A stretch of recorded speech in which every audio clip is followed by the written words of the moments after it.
سمو الشيخ منصور بن زايد آل نهيان نائب رئيس مجلس الوزراء وزير شؤون الرئاسة. بداية، مهرجان الشيخ زايد التراثي هذا العام يظهر بشكل مختلف تماما عن ما كان عليه في المواسم الماضية. هل وصل إلى ما تطمحون إليه سموكم؟ بسم الله الرحمن الرحيم. أعتقد المهرجان باللي شفناه في الأيام الماضية يفرج الصدر ويسعدنا كثير بحضور متميز وتنظيم مميز جدا. أما فيما يخص في المستقبل، أعتقد المهرجان بيكون متطور أكثر. عندنا أفكار كثيرة، وبناء على التوجيهات من سمو الشيخ محمد أن تكون هني قرية تراثية بشكل مستمر في منطقة الوثبة. وفي نفس الوقت ساعدنا كثير أن في طلبة وطالبات من دولة الإمارات بدأوا يزورون، يعرفون تراثهم، ثقافتهم وتاريخهم. وكانت أيضا مشاركات من المؤسسات المعنية في تاريخ دولة الإمارات مهم جدا.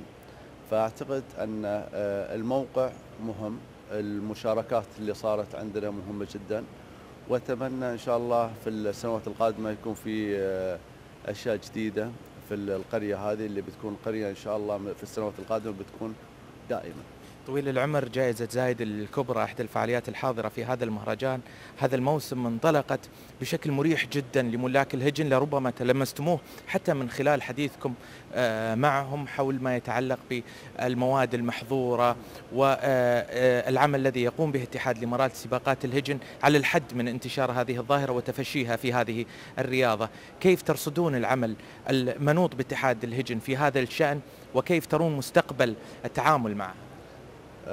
أنت كنت حاضر قبل شوي ويا الإخوان على الغداء، وأعتقد أن كان في ردة فعل طيبة من بعض المواطنين في طريقة عرض النتائج والشفافية اللي موجودة عند اتحاد الهجن.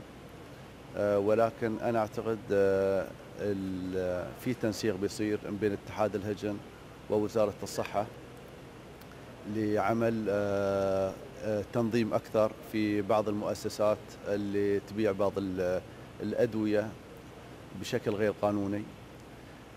فبيتم تنظيمها وعمل توضيح أكثر سواء المدربين أو اللي يبيعون في بعض المؤسسات الصيدلة مثلا أو المستشفيات.